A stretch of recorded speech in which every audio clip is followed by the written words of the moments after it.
No, not at all. Thank you. I'm going to call the May 5th workshop to order. Roll call, please. Councilmember Nordby? Here. Councilmember Woods? Here. Councilmember McKenzie? Here. Councilmember Schweer? Here. Mayor Monge? Here. We have a motion to adopt the agenda, please. So moved. So move. Councilmember Schweer. Second. Second, Councilmember Nordby. All those, oh, I had a two chance here, and I grabbed the one that's way on the side. Councilmember Woods, all those in favor say aye. Aye. Aye. Thank you. All right, you got two topics on the agenda tonight. First one up is review of the 2025 financial report with the city audit firm, LB Carlson, LLP. And we have, well, you want to just kick us off, Dan, or are you? I would love to kick us off. Here we go, thank you. Randall. Mayor, council members, you know, I can't believe it. You know, do you really realize how fast time goes by? This is the fifth presentation of the financial statement since I've been here. And the first thing I want to say, and I mean this from my heart, if it wasn't for the leadership of our city manager and city council, we would not be in the position that we are. I think you're going to see once again that we have very good financial results, and there's some graphs that our auditor will go through that'll really show you how much we have changed in the 5 years. It's pretty staggering. We've really put ourselves in a really good financial position, and it's really due to the leadership that we get from city council, our city manager, and all of our department heads. I can't emphasize enough, you've heard me say it before, they are very frugal, and they do one heck of a great job. And so it's, I'm just part of the reporting of it. It's really a whole team effort, and the city does one heck of a great job.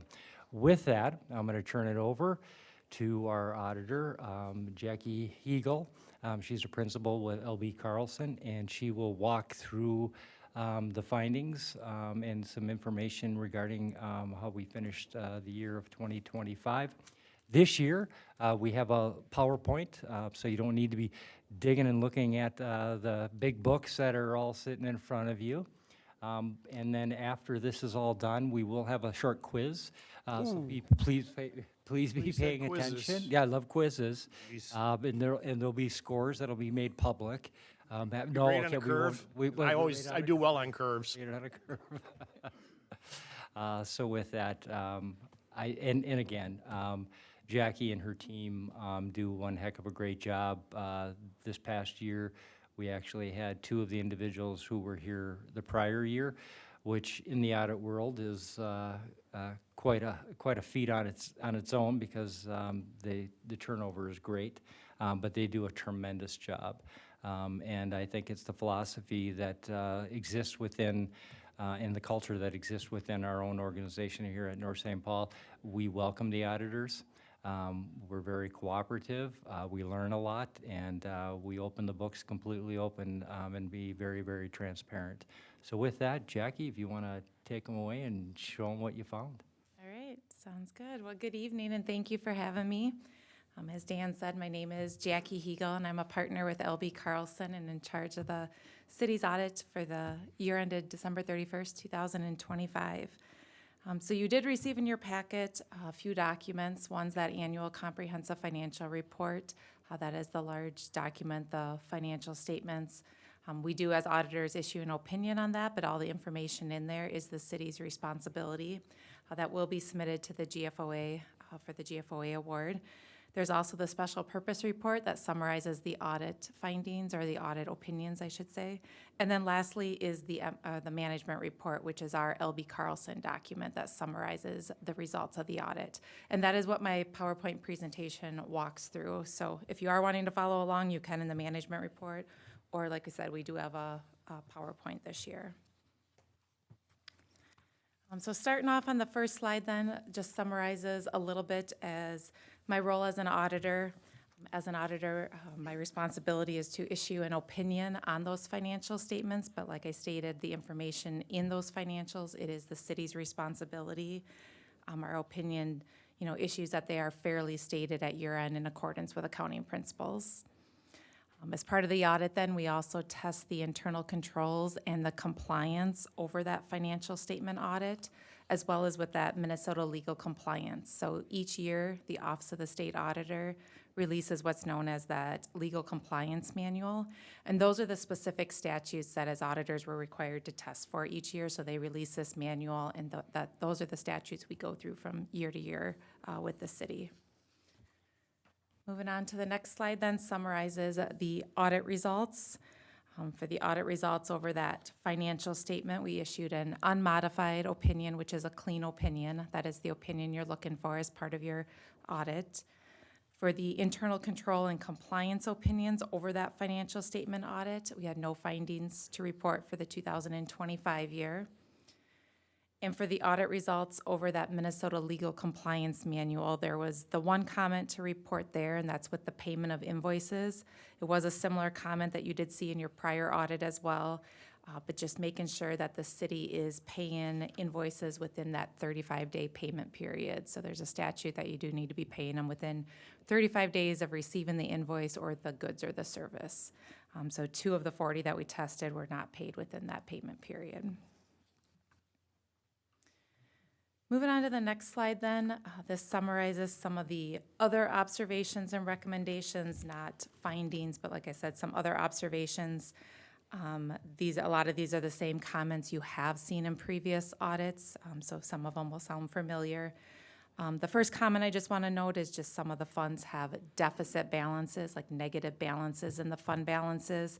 So as part of our report, I do just want to point that out. There's 3 special revenue funds and 1 of the enterprise funds that have a deficit net position or deficit fund balance at year end. So just reminding the city to continue to monitor funds. From time to time, there could be reasons why a fund does go deficit. Most of those are TIF funds, so with development, you will be receiving the revenue with the development, and so it just takes some time to get that revenue back through that tax increment financing. But just a reminder to monitor those funds. They should continue over the years to become positive. The enterprise fund that is a deficit is that next comment, just with the fiber optic fund. Many of you are aware that does have that deficit unrestricted net position at year end, which the city has continued to monitor. I think a deficit of about 1.8 million at year end. The third comment there relates with the deposit and escrow reconciliation.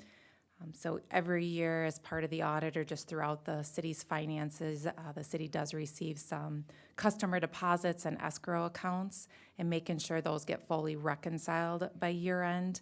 If you remember, this was a comment in 2024's audit. The city has started that process, so in 2025 there has been progress made.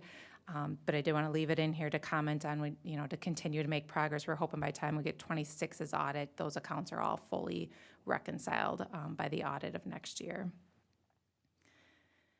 The next comment is a new one in this year's audit, and that relates with the alternative dissemination of bids and requests.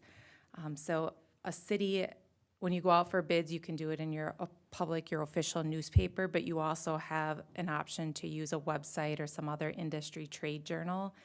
But if you do go that route, you have to make sure you're also publishing in your official newspaper or your minutes for up to 6 months simultaneously before you use that other option. So I know that's an area the city's exploring and looking at, so just making sure that you do a little more looking into that statute, and if you choose to go that route, that you truly are publishing in both the official newspaper and your other alternative for that 6-month period before you just go one route, if that is the way the city does choose to go. And then the last comment here relates with uniform guidance revisions.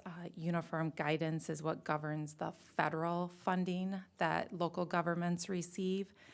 Your city, the threshold to receive a single audit is $1 million, so your city did not meet the threshold where you would have a federal audit. But we've been putting this comment in all of our local government management reports as a reminder that some of the guidance has changed with that federal funding and the uniform guidance. Some of the thresholds as far as if you're purchasing equipment with federal funding has changed. So just making sure in general cities are aware of the policy changes, and then if you do have your internal federal policy, there's probably some wording changes that do need to get updated with that. And like I said, you haven't met that threshold of $1 million to receive a full single audit, but still an area that the city should review, and we can help get that policy updated to be in compliance with the uniform guidance. With that then, we'll move on to some of the financial information, starting first with this graph, table that summarizes the governmental funds of the city. So this summarizes all those governmental funds. The top portion of that table shows the fund balance by that classification, what we call the non-spendable fund balance, dollars that are restricted, committed, assigned, and the unassigned. The bottom portion of that table then shows it broken down by what's called a major fund versus all the non-major funds combined together. So in total, if you're looking at your governmental funds, you saw an increase of about $2.8 million from the prior year. Most of that, if you're looking at the top portion, is in that unassigned fund balance, went up about $1.4 million. Most of that is due to the improved financial position in the general fund, as well as that improved financial position in that MSA capital project fund in the current year. And you also saw the restricted fund balance go up. Most of that is in the street fund, and as a result of the city receiving bond proceeds but not having spent them all as of year end. So the unspent bond proceeds are restricted at year end for future capital projects. This next table here then summarizes all the governmental fund revenue of the city. In total, the city's total governmental fund revenues were about $15 million. That saw a decrease of about $1.6 million from the prior year. If you're looking at that table, you're going to see most of that's in that intergovernmental row, down about $1.8 million. And that was due to, if you remember, in the prior year, the city recognized the coronavirus state and local fiscal recovery funds, or you might know it as the ARPA funds that the city received. You spent those in the prior year, which saw that increase in revenues in the prior year, and now back down to the normal level that you would have seen in previous years. So that was down about $1.8 million, and then you saw the offset in property taxes going up about $600,000 in your governmental funds, mostly related just directly with the levy that's approved by the city council. Next graph here then summarizes the governmental fund expenditures from current year to prior year. In total, those expenditures were about $15.3 million in total in your governmental funds, a decrease of about $400,000 from the prior year. A couple of the bigger swings, if you're looking in that table, you saw your economic development expenditures down about $1.2 million, and that relates directly with economic development payments in the prior year that you did not have in 2025. And then that was offset by the capital outlay. You saw an increase of about $575,000 in capital outlay expenditures, directly related with the street improvement projects that are ongoing within the city in 2025. This next graph here then summarizes the general fund year-end fund balance for the last 5 years. So it shows it in those buckets of fund balance, the unassigned dollars, assigned, and non-spendable. So you can see the majority is that yellow line, the unassigned dollars. So for the general fund for the year-end 2025, the total fund balance was about $6.9 million in the general fund, which represents an increase of about $890,000 from the prior year, which was compared to a budget that was approved by the council that was projecting a decrease of about $20,000. So overall, the general fund came in about $900,000 better than anticipated in the city's budget. And you can see, based on that graph, the majority of that is in that unassigned dollars at year end of just under $6.8 million. The next slide then shows a graph that we present of those unassigned fund balance as a percentage of the expenditures. So the current fund balance of the city establishes that the city will strive to maintain a minimum unassigned general fund balance of 50% of the subsequent year's budgeted expenditures. So if you're looking at this graph, that red line graph, that's what the city's fund balance policy has been for the last 5 years. So currently, 2025, that policy is at 50%. And then the green line graph shows what is that actual calculation of what is the actual unassigned fund balance as a percentage of expenditures. So you can see for all the years, as the graph illustrates, the city's been in compliance with that fund balance policy of the general fund. Specifically at December 31st, 2025, that unassigned fund balance for the general fund was at that 67% of the subsequent year's budgeted expenditures compared to that policy of the 50%. So overall, that general fund is meeting that policy and is in a good, healthy financial position. Moving through some more discussion specifically on that general fund. This graph here shows the general fund revenues, comparing it to budget. Overall, the general fund revenues ended the year at about $9.5 million. That was an increase of about $215,000 from the prior year and about $33,000 under budget. So very close to budget, considering the $9.5 million of actual revenues. Couple budget variances I'll point out if you're looking at that graph. License and permits you're seeing were under the anticipated levels. That was just due to lower building activity than was anticipated in the city's budget. And then that was offset mainly by that all other area, which was about $300,000 over budget. Most of that was in investment earnings, with investment earnings coming in stronger than anticipated throughout the year. When you're looking current year to prior year, those general fund revenues were up about $200,000 from 2024. Couple areas looking there, you saw your tax revenues up, directly related with the levy that's approved by City Council. And then you saw that offsetting in the license and permits revenue was down about $150,000 once again, just overall the permit activity being down in 2025 compared to 2024. Moving on to this next slide then shows very similar information just of those general fund expenditures by the city functions. But overall, the general fund expenditures ended the year at about $9.3 million, increase of about $1.5 million from the prior year, but about $940,000 under budget. So when you're looking at this graph and seeing some of the budget variances, you're going to see public safety expenditures were under budget. Most of that was due to vacant positions within the police protection department. You also saw expenditures under budget within that inspections department, and that's directly related with license and permits being under budget. The inspection department expenditures were also under budget. Looking at the public works area, that function was under budget, just lower expenditures in the street maintenance department. And then overall, the general government function was also under budget, which is overall city consulting costs coming in less than anticipated in the city's annual budget. Like I said, overall, the expenditures are about $9.3 million in the fund, which was an increase of about $1.5 million. Most of that, why you're seeing that increase, is in the public safety area. And once again, that's due to how the city recognized those coronavirus state and local fiscal recovery funds. You spent those funds last year, so some of your expenditures, your public safety expenditures, were moved to that pandemic response fund in the prior year because you were tracking those funds in a separate fund. So now all those public safety expenditures are back in the general fund. So overall, you've always had the expenditures. It was just the fund they were presented in, which is why you're kind of seeing that little blip in that public safety area. Go down for 2024 and back up, to its normal level in 2025. With that, moving on then to this next table summarizes the enterprise funds of the city. So those are those business type activities.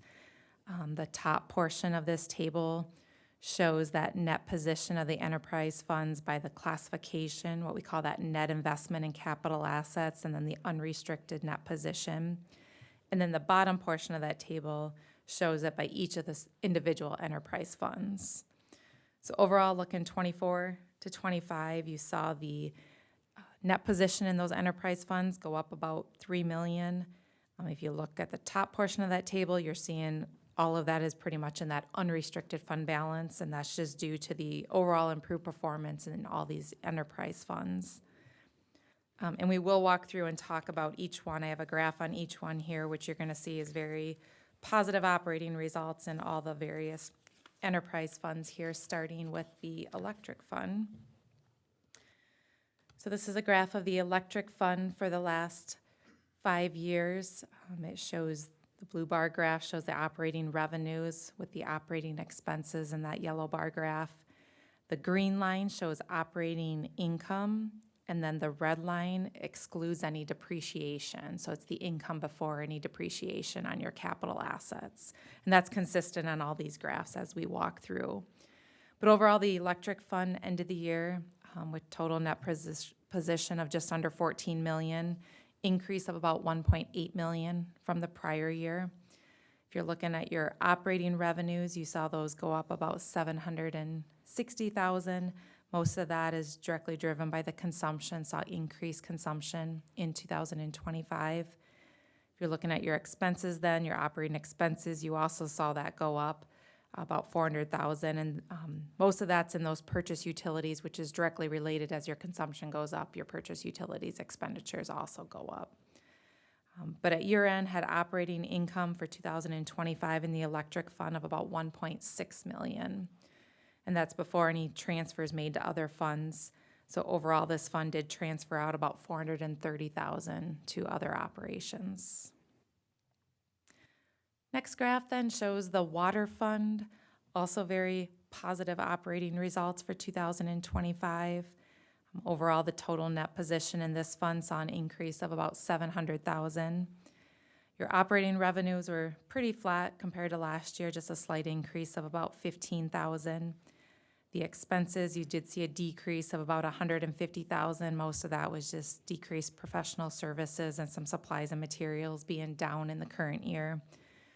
But overall, the operating income for the year was about 780,000.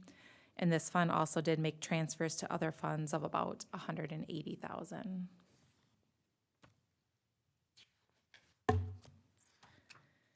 Next graph here shows the surface water fund. Once again, very positive operations in this fund as well. Saw an increase in that net position of about 211,000.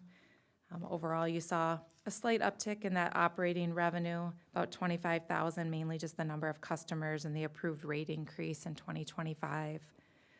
Operating expenses also increased slightly, mainly in the materials and supplies within this fund. But at year end, had operating income of about 255,000. And at year end, also made transfers to other funds of just under 58,000. This next fund then summarizes that wastewater fund. At year end, the net position in the wastewater fund saw an increase of just under 400,000. The operating revenues saw a decrease of about 125,000 from the prior year. Most of that was just in connection charges in 2025 compared to 2024. And then your operating expenses saw an increase of about 50,000, mainly in purchase utilities. But overall, end of the year, positive with positive operating income about just under 480,000. And once again, this fund was also able to make transfers to other funds totaling about 123,000. Last couple of funds I have here then, this one summarizes that fiber optic fund.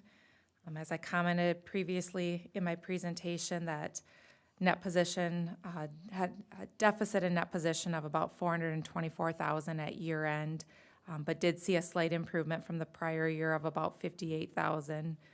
So like I said, as this has been deficit, you've seen just that small increase in improvement year to year if you're looking at that green line. But overall, just important for the city, to be aware of this fund and continue to monitor what the future plans are of this fund. But you're continuing to just see that small increase each year. And then the last fund is the solid waste fund. And that had total net position of about 500,000, a small decrease of about 140,000 from the prior year. Looking at those operating revenues, a small increase, about 17,000, mainly just in the number of customers. And then you also saw your operating expenses increase about 60,000, mainly in the professional services area. But after all the activity, saw operating loss of about 140,000 in this fund, but the fund was still able to transfer out about 60,000 to other funds, and overall had a decrease in that net position of 140,000. Then the last slide I have here summarizes those government-wide financial statements. So when you're looking at a local government financial statement, you have all the individual funds, all the governmental funds of the city, all the enterprise funds of the city, as well as the internal service funds. They all roll up together in what's called a government-wide financial statement, which gives a snapshot of the city as a whole. And this financial statement includes, it's a full accrual basis, so it includes all the capital asset activity of the city. It also includes any long-term liabilities of the city, so any bonds or debt you're paying, as well as those pension plans where you're required to show those unfunded liabilities of that PERA pension plan, as well as any OPEB, which is other post-employment benefits that the city has for a liability. So that's all shown on this statement of net position, the snapshot at year end. So looking 2025 to 2024, you're seeing an increase of about 6.6 million in this overall net position. You're seeing in that table, the top portion, there's the governmental activities, the business type, as well as that discretely presented component unit. So overall, the governmental activities saw that increase of about 3.3 million. Most of that's in the unrestricted net position. That's just due to the improved financial performance in those governmental funds in 2025.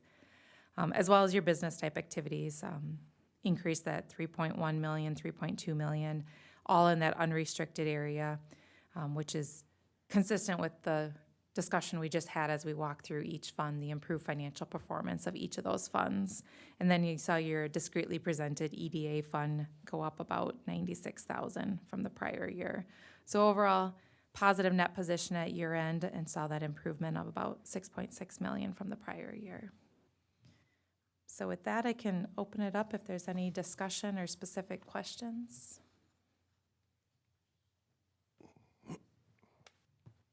Any questions at this time?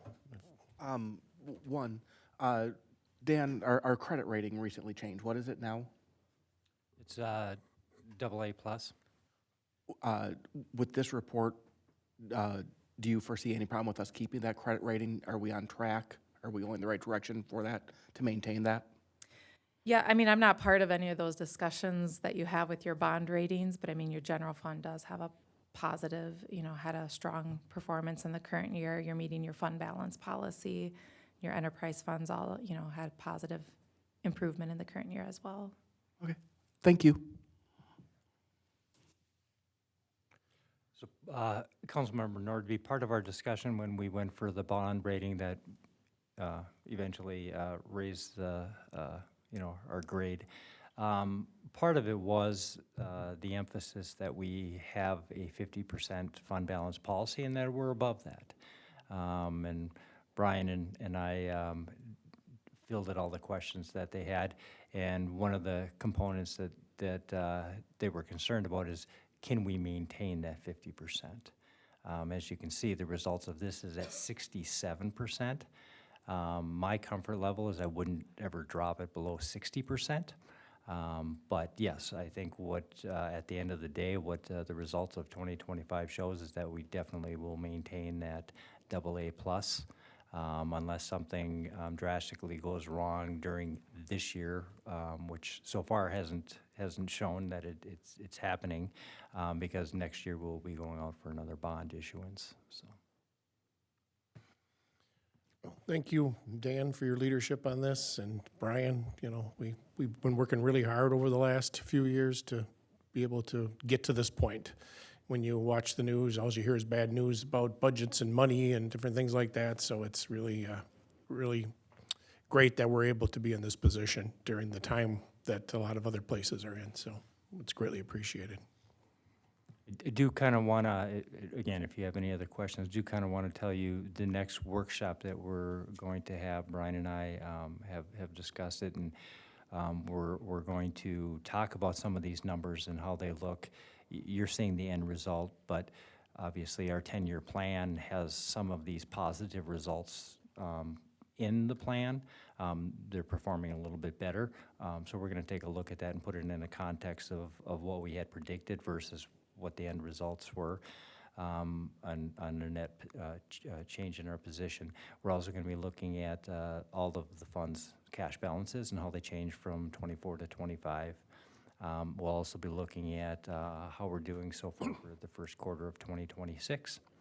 And then to kind of point out, you did see one of our enterprise funds did have a very good performance this past year, our electric fund.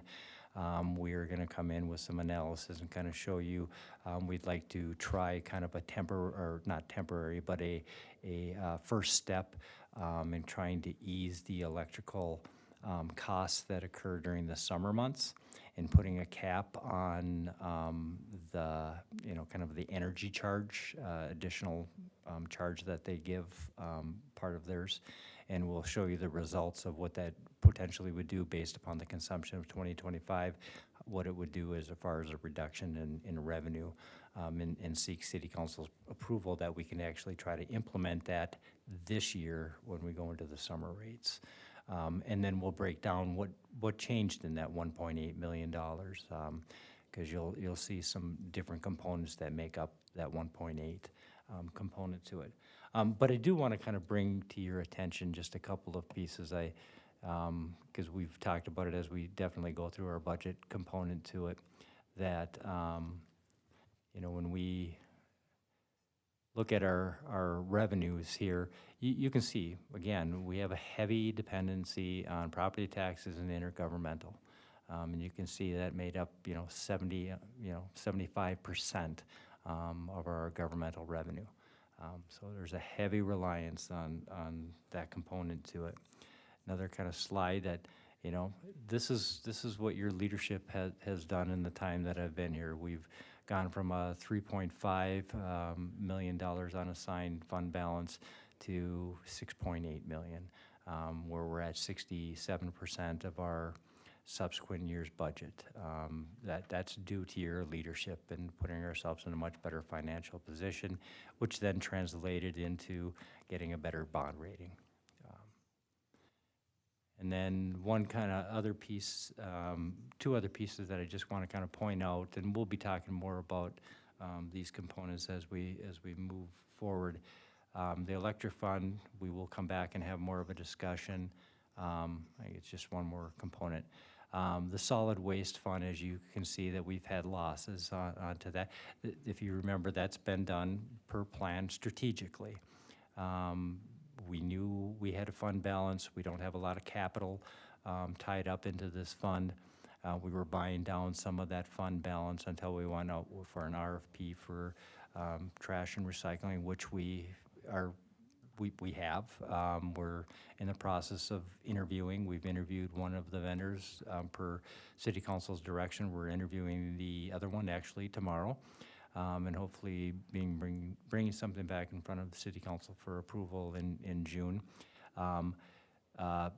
It's playing out pretty nice right now that we, hopefully the rates will pull us not into the negative, will be break even or a little bit of positive, but without having an impact on our residents. So the plans that you have accepted and approved are working, and we'll be showing more of that coming up in our next workshop. Just want to kind of give some of those highlights of, and again, the credit goes to City Council's leadership and to Brian as our city manager, the leadership. And again, can't forget our department heads because they do one heck of a job day in and day out. Yeah, I know last year we started that sneak peek doing it and, seeing where we're at, which I really like because it, keeps it in front of mind what we're doing. So it's great, appreciated. Any other questions for Jackie, our auditor from LB Carlson, or myself? Appreciate the report. Very clear. Thank you. Thank you. Thank you, Jackie.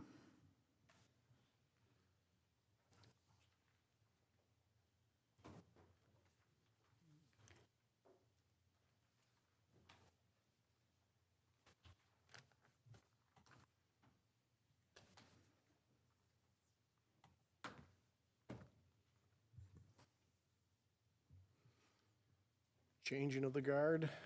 All right, the next topic up is the alley improvement process discussion. We have Community Development Director Ken Roberts here to discuss. Have a good one, thank you. Good job. Thanks again, Dan. Thank you. Good Thank job, you. Dan.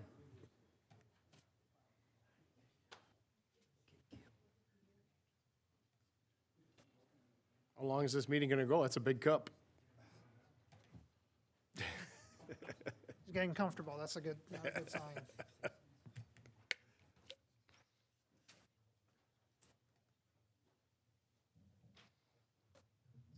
You and got Ron coming to the front row. This is.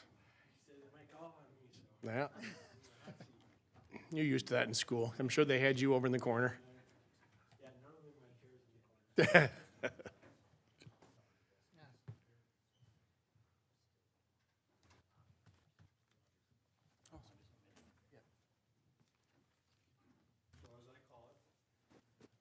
Mayor and members of the council, alley talk.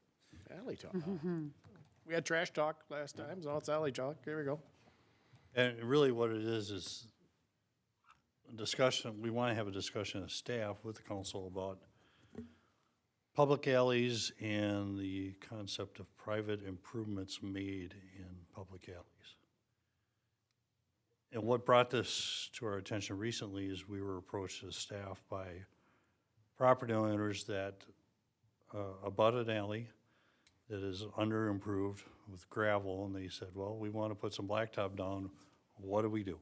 And staff looked at each other and said, we don't know. We don't have a process in place, documented any place, what they should do, what the standards should be, should the city even allow it? So we started looking into it, and we thought, well, we better bring it to council and see what you all think. So as I said, we don't have any policies or practices or processes in place. We think as a staff, it's in the best interest of the city to get some of those things in place, so as we get these questions in the future, we have a roadmap of how residents can proceed and the staff can proceed. So the purpose really for tonight is to start the discussion and get direction from council on what type of review process and requirements the city should have if private property owners want to make improvements in a public alley. And so you may ask, well, what is an alley? You might know conceptually what it is, but the code defines them as a thoroughfare through the middle of a block, giving access to the rear lots or buildings. From Minnesota administrative rules, they have a similar definition. Excuse me, that's a public right-of-way other than a street that affords secondary access to abutting property. And most commonly, these are down the rear property lines of properties in all cities, but North St. Paul. So I don't know if you can see this on the screen. The streets in North St. Paul most have a 60-foot wide right-of-way. And then if you look down, and they're in the white here and the gray, but down the rears of the properties are these little strips of land. They're not privately owned. They are publicly owned. They were platted when the lots were laid out, when 20s and 30s and 40s, whenever that was. And just similar to what is done in St. Paul and Minneapolis. And that's the alley. That's the area we're talking about. So it's publicly owned, but at this point, most alleys in North St. Paul are not maintained by the city. So they're kind of sort of a no man's land in a lot of areas. So again, there are many public alleys in the city. I didn't calculate all of them. Some have garages in them, some have sheds, some have gardens, some are grass, some are paved all the way through, some maybe only have gravel on parts. There's really no, it really depends. They're really a mishmash of levels of improvement. So here's an example. Again, this is South Avenue in Margaret here. Carlson School is just off the screen to the south. Here's an alley here, again showing with the lines. There's some improvement down on this end, the west end, where they can get back to this garage here. Similar coming in off of Margaret, Well, these two homes on have driveways right onto Margaret for their garages, so they don't care. But these properties back here all have garages, and that's a somewhat unimproved alley. It's just gravel. The rest of the alley, it doesn't appear that anybody's using. It's just grass and landscape area. And maybe these sheds could get to them if they needed to, but and this is just one example, just to show you the differences in how alleys are treated or used throughout the city. Do we have any policies about like, so you talk about the garages, some garages face the alley, some garages don't. Are there any policies about why, when, can't you, about building a garage that goes into the alley? No. Okay. So if somebody wanted to, they could build a garage, have it, the only entrance to it is through the alleyway, assuming that the alleyway is accessible. So this lot here is an example. They don't have anything in their backyard, it appears, and if they wanted to. Now, the trick would be, or the important thing is, what's the condition of this? Right. Grass, is it Yeah. wet? In there. Is it a Yeah, are there wetland? trees and what's. Right, Yeah, I know there's trees and blockades in some of the alleyways. right. That, for all intents and purposes, become impassable as they stand right now. Yes. Which, would be a problem if you needed to get back to them for an emergency or public, emergency services, public works, or whoever. Right, or commonly electric, if there Yeah. are power lines there. I know there's one house that they put a boat back there just so people don't drive through it, because people were hightailing it through and using it as, even though it was, there was nothing there except grass.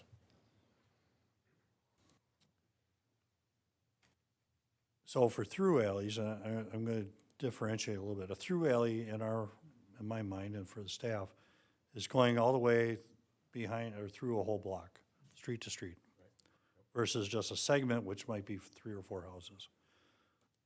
So for through alleys, it's our belief that if the city was approached by several property owners and said, we want this whole alley improved, that we should treat that as a street improvement project like any other street in the city, potentially with assessments. The engineer would design it, there'd be public meetings, all that kind of thing. And so it would be built and designed by the city and then taken over by the city for maintenance long-term, if we got a request. I don't know that we ever will, but I say that only because I think the more common one will be when somebody wants to do segments. And that's what generated this discussion is, again, 3 owners wanting to pave part of an alley, not all the way through. They don't want to go through, they just want part. Just enough to get to their garages. It's a kind of a goat trail now, especially in the spring, and they're tired of bringing in their own gravel. So they said, well, can we put blacktop down? And we said, well, here we are, we don't know yet. That's why we're having this discussion. And so then we get into, if the city is going to allow private property owners or private owners to make improvements in a public alley, if so, under what conditions, what requirements should the city put in place to make sure that they understand their roles and responsibilities, what the city will or will not do if they do that, and what permissions the city should grant or need to grant to keep it legal, and some of those kind of things. And if the city says, no, we're not going to allow you to do that, then is the city going to be interested in taking on some of those improvements and maybe doing assessments? So that's, I guess that's one question for the council to ponder. One question, that one you show with the 2 houses going in on each side, that's all the farther. Do we do anything for snow on any of those? They're just Nope. nothing at all? It's all unimproved. But the one like your alley, Yep. I had went through the whole thing, so. so I you're a can- full alley, right? I'm a full alley. So I is your went through the plowed? whole, yes. Okay, mine's as soon as it becomes a full alley, then the city does. Takes care of it, yep. But is it a full alley if it's paved? Do you do full alleys if it's gravel? Nope, Okay, just paved only. paved only. All right. And so that becomes one of the distinction, if with a segment, if they wanted to hypothetically just put a bunch of gravel down and compact it, would we allow that, or if the city gonna say, well, if you're gonna do it, we want you to do it correctly with subcutting it out, putting it on compacted gravel or base, and then paving it to a decent standard so it doesn't fall apart in 3 years. At the homeowner expense. Yeah, and that, at their expense. And that's something we can allow, but we don't have any of those rules written down as a policy, and that's the discussion. So if we want to go down this road, there's a series of steps I put together here for the council's consideration. If we get approached, again, for just a segment, the first thing, which is really step 2, is we would suggest that they have a pre-application meeting with city staff at the site to look it over. Kind of walk it around, look and see what looks like will work, what won't work, well, we didn't know about this, how far is it going to go, and kind of just a preliminary, no charge kind of thing. Excuse me, can we get it on the front screen, please? Thank you.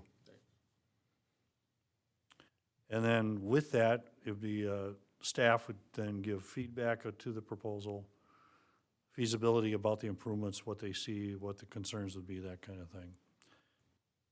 I guess Yep. one concern I have is differentiating between alley segments and through alleys. From the standpoint of, at what point do you say, if it's 3/4 of the people on that block, do you just say, you know, forget it, we're just gonna do the entire thing because 3/4 of you have agreed? Or do we just do we make them do 3/4 of it and leave that 1/4? So I think we need to treat the two scenarios the same, unfortunately. I think this is May a complicate things. bigger conversation, and I'll use my place as an example. Behind my house, there's this alleyway, but the alleyway isn't really an alley, it's a driveway to an individual's home. However, should there's electrical can come over, there's power lines right there, there's city access, but if something happens to piping, water breaks, whatever that is, where on that line is it my responsibility? Or is it the homeowners? So I look at it, we have some of these gravel alleyways and they're through alleyways, we should be treating them as if they are part of our roads.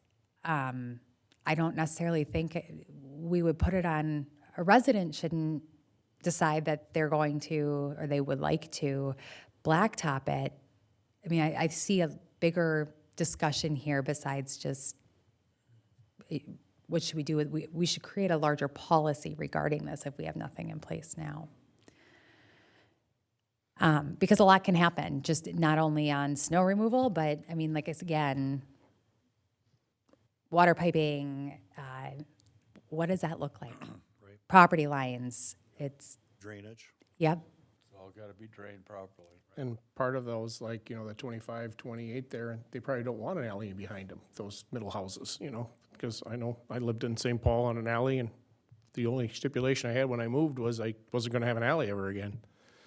Because, you know, there's a lot of stuff behind you, so some people, I would imagine, you know, wouldn't want that, but if it's an unpaved one, then I think it's a big difference between a through alley and one that's just partial when it comes to what we're looking at here.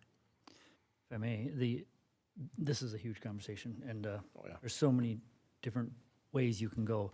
And not to mention, Morgan, maybe off the top of your head, what if you did a full alley, starting from scratch, it's grass, could you give a ballpark what a cost that, like, something like that would be?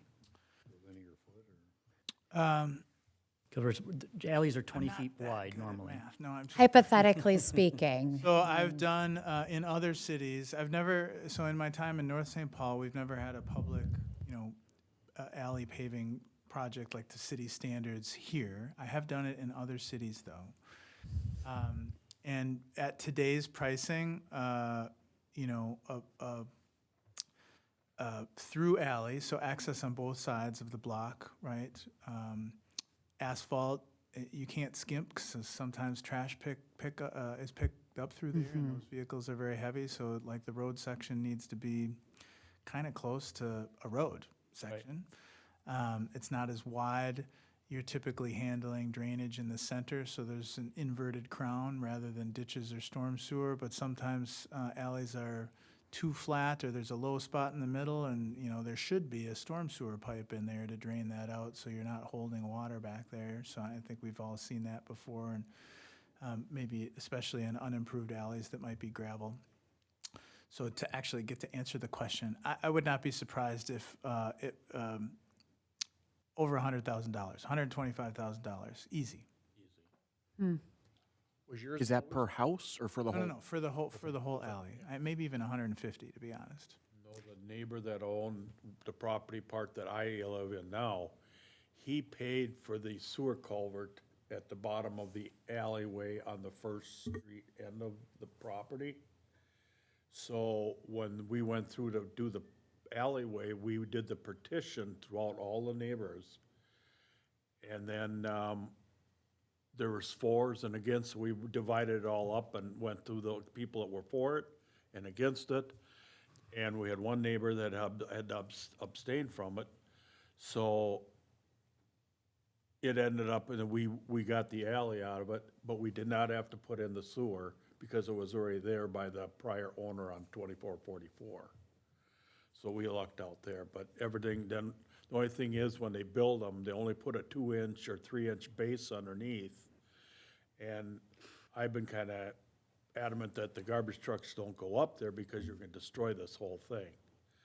So without the trucks on it, it has been there for 20-some years now.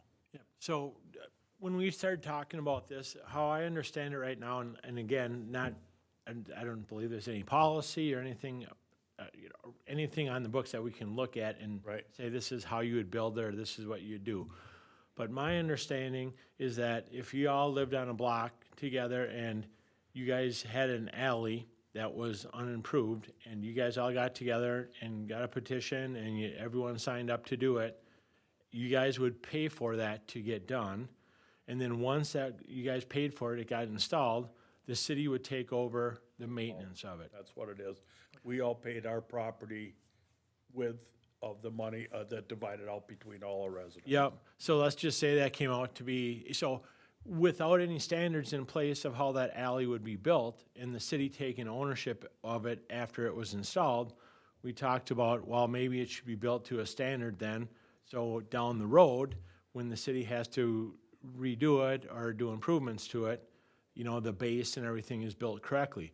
But like when you speak of, hey, we put 2 inches in our alley, it probably was done that way just to keep the costs down. Right. So now if we start talking about this and the city says, hey, we have to have engineering, and when you talk about all these different garages that people have built back there and how they were allowed, I don't know how that came about, but a lot of those alleys, there's different elevations, there's, you know, those garages are set, so for drainage, and, you know, there's a lot that goes into it.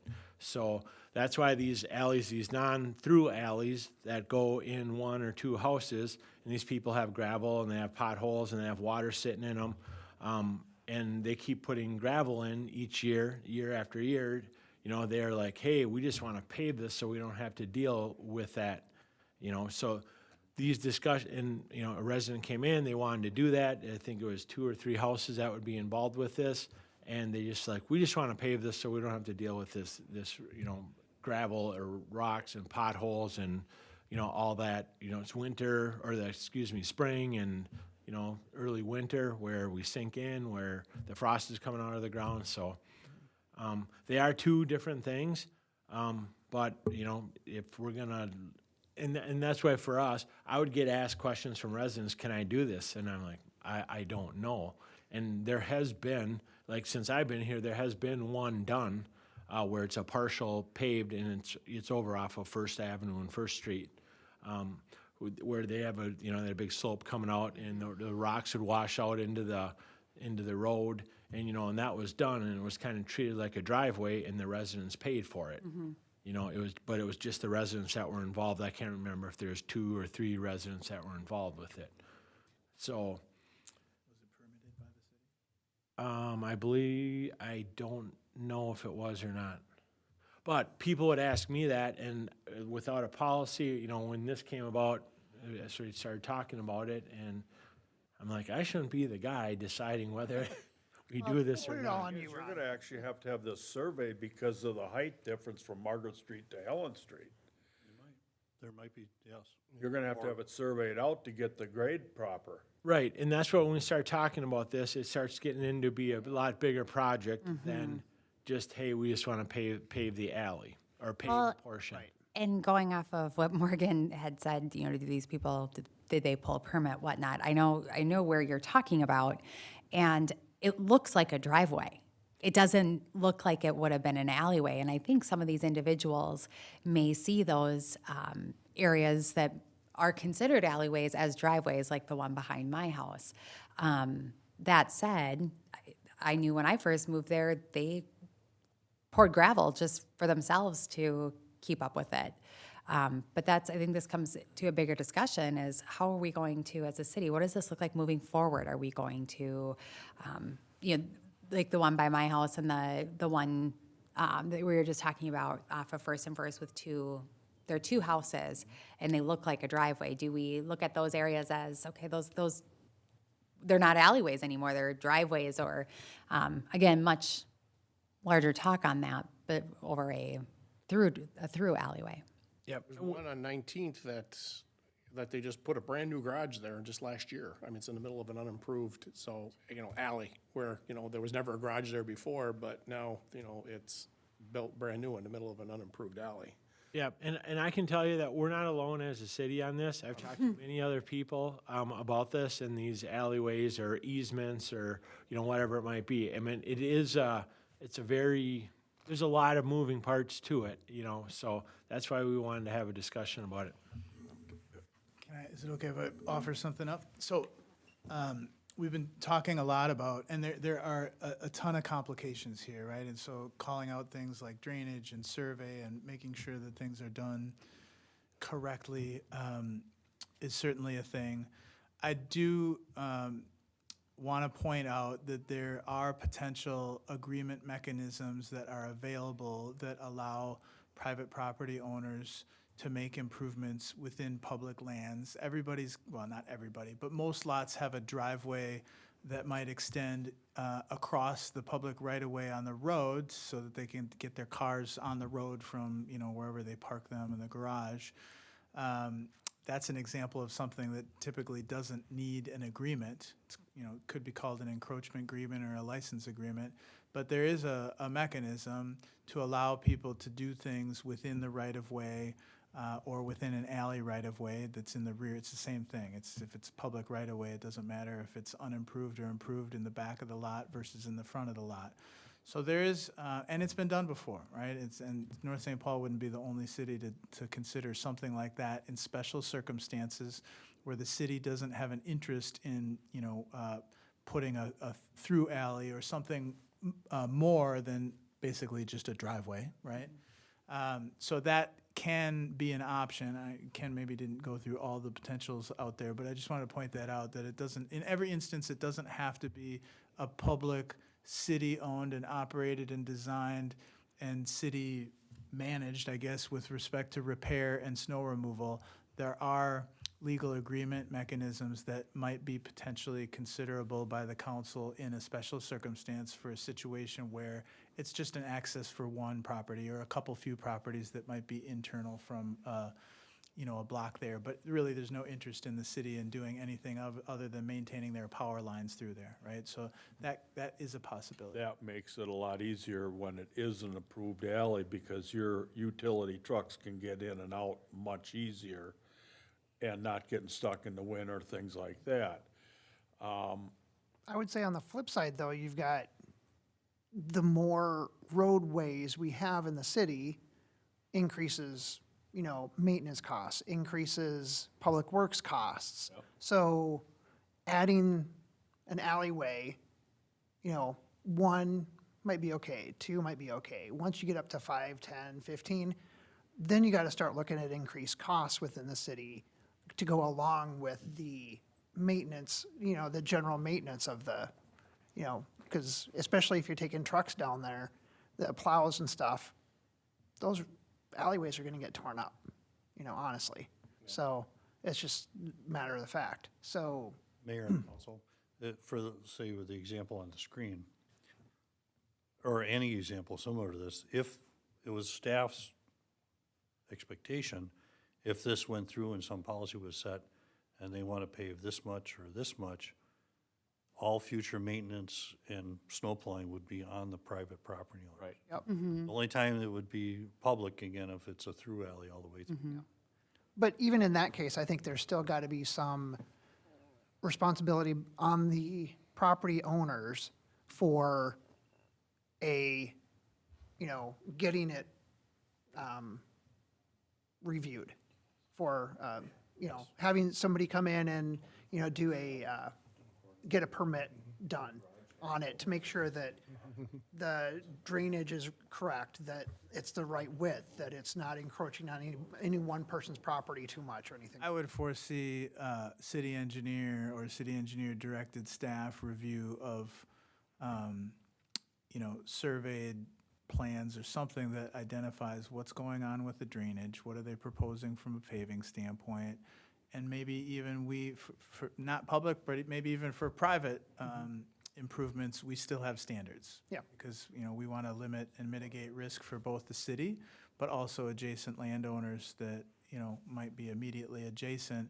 We certainly don't want to permit something or allow something that, even if by agreement there's indemnification for the city and the liability and the cost is on the applicant or the person that's proposing it, if there's a way through review and approval and standards potentially that we can mitigate those types of things, that's how I would foresee that happening. Yeah. Can you go back to that map one again? Like, let's say, 25, 24 decides that they want another garage for their boat or something. I mean, now, would that be, yeah, so now, that's right in the middle of the block, and now with that alley, so they'd have the right to be able, because it's an alley, to, even though it's unimproved, be able to put a garage there and do that? So sound right? As long as they meet setback. Without the other neighbors? Okay, that's what I was just, where, things that have existed for quite a while, I understand, but, things that could really change a whole alleyway in a neighborhood. All of a sudden, you got cars going back because he decides he wants to have a garage for his boat back there. If you get stuck. And that is exactly why some of the private versions of this or private versions by agreement might be challenging, right? Because if it's public, then everybody has access to it, even people that might not immediately have access to it. If it's private and 1/3 of the area has access to it, but somebody else wants access to it, they can certainly get their own agreement with the city, but what about the pre-existing agreement between the city and the original homeowners? And what if homeowner number 2 coming into play damages, or it's allegedly said that they damaged the homeowner one's driveway, right? How does that get rectified, and how is the city in the middle of it? The city doesn't want to be a referee for these types of things. It should be between property owners. So that's the challenge between public only and available to everybody, or private by agreement and who has access to and who has rights to what. What I just described there pretty much happened on 19th, because they never had a garage there. Now, all of a sudden, farther down, there's a garage that's on this unimproved alley. Now, the city could certainly regulate that or put some guardrails on, like one of the earlier questions was, can anybody just build a garage anywhere? And so by code, I think that could be codified such that unless there is an access, you can't build a garage. I mean, you could build a garage that's actually a shed, but not with an access to an alley or a right-of-way unless there's considered an something alley improved right now, there. right? Right. So Well, right now, if it's if I did improved. it, right now, would it have to be approved if I said I wanted a garage in that spot there? Because it's a legal alleyway right now. That's what I'm saying. Right now, yeah. Yes. But I can see there being, if it's just grass, it's a public alley by plat, but it's just grass, that's not necessarily going to be something that you can drive on, right? So that could be a future consideration for some ordinance controls, that you only build a garage if you actually have something there to drive a vehicle on. I didn't want to use the word improved, unimproved, because. Well, that's because then we're not allowed to Grass, have gravel gravel, driveways. How can we asphalt. have gravel alleys? So, I mean, this whole thing is a slippery slope.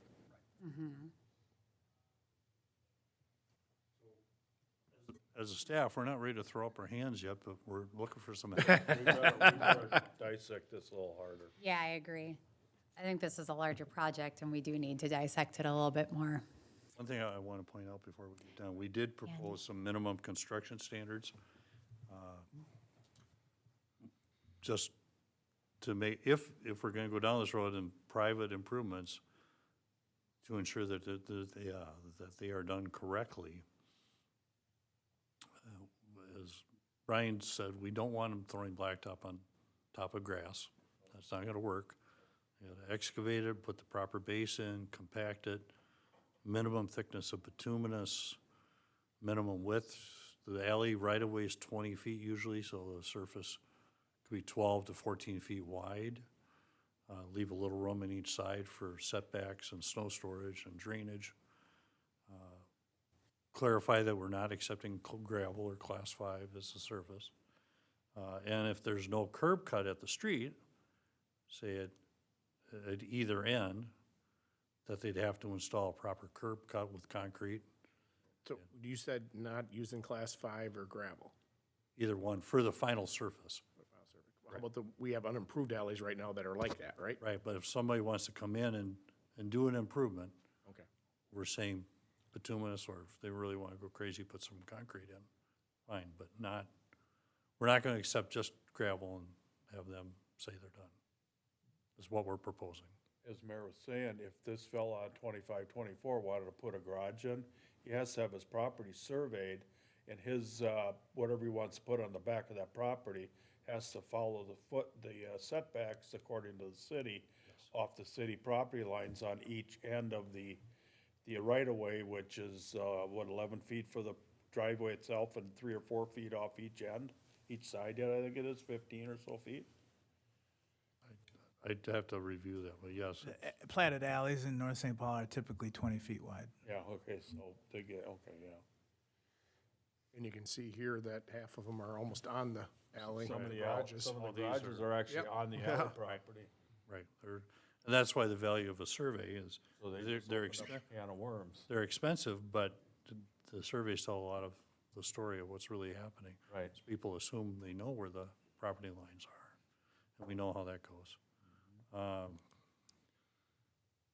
Yeah, and just, we're saying they'd have to add proper concrete aprons if need be to connect to the street, and that they must maintain existing drainage patterns. That was high-level standards that we were working from or proposing, again, if somebody wants to do this.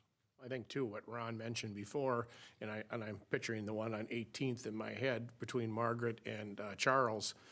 Down on, if you come in on Charles, to that alley on 18th, you're level with it. By the time you get down to the other end, they have retaining walls and they have a huge hill. So it's all about, where does all that water come if we put something like that, and all the others rain off and drainage? Because the street itself, of course, on 18th has been dredged and is perfectly, down there. But alleyways, I remember in the Midway, you used to take the car and go fast and go up and down and bounce and.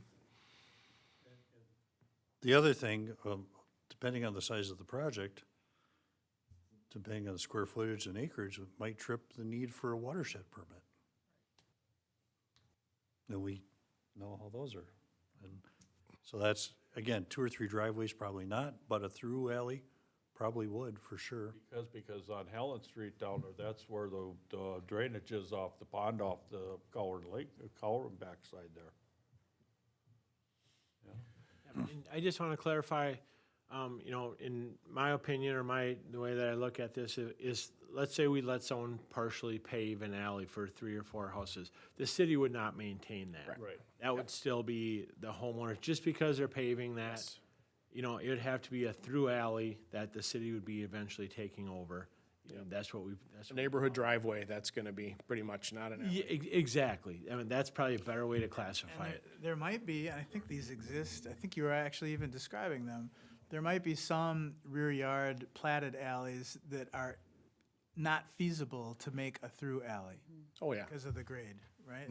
There's gonna be some, there's gonna be some where maybe you could get a few homes access on one side, maybe on the other, but there's just no feasible way to make it cut all the way through. And I think too, what Ron mentioned before, and I'm picturing the one on 18th in my head between Margaret and Charles. Down on, if you come in on Charles, to that alley on 18th, you're level with it. By the time you get down to the other end, they have retaining walls and they have a huge hill. So it's all about, where does all that water come if we put something like that? And all the others rain off and drainage? Because the street itself, of course, on 18th has been dredged and is perfectly, down there. But To me, this sounds like we're going to have more discussions. One of the things that would possibly interest me at the next discussion is having Morgan and Jack come up with what they would propose as a private agreement that would cover all the liability that covers the city if two people wanted to improve part, just so we could see a sample. You know, if me and Troy wanted to put an alley behind our houses, what a sample agreement would look like. And I'd like to see if we could clarify easement and alley, because it sounds like we're calling them alleys, but, you know, they should be easements, because they're not gonna go through and they shouldn't go through. Does that sound correct? Well, that gets tricky too, because if the city was to vacate this and leave easements, then the property lines would go to the center, and now have fences going out to that center. Oh, and I'm sorry, I missed, I'm not talking, how do you do it where it's there for utilities only, but it's not for driving? I mean, I'm sorry, I missed. It's a drainage and utility easement, but But that's most still cases, screw it up? yes. Okay. We want, probably in most cases, to keep it open. And to Jason's point, we do have a sample agreement that Jack, or Morgan provided. I haven't shared it with Jack yet, but wanted to get a little more direction from the council. And essentially what it says, it was from another city, is the city saying, yes, property owners, you can do this. It's at your risk, your cost. We're not responsible. If something goes bad, you may have to remove it. All the adjacent property owners that are affected by this, they have to sign off on it, and it gets recorded against the title of each of those properties.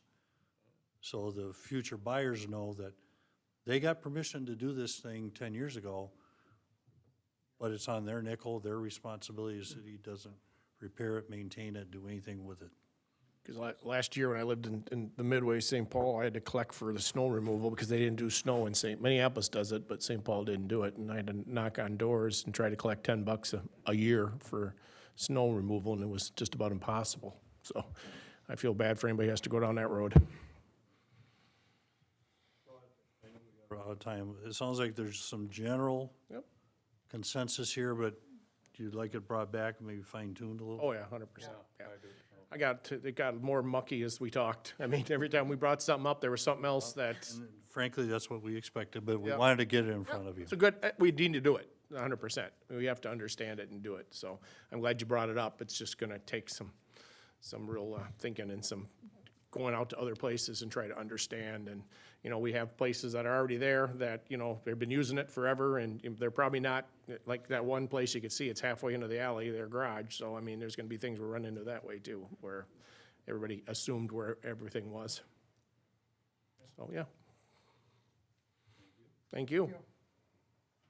All right. We got 3 minutes, so let's do 5 minutes, take a break. Can I have a motion to adjourn, please? So moved. So move, Councilmember Schweer. Second. Second, Councilmember Nordby. All in favor, say aye. Aye. All right.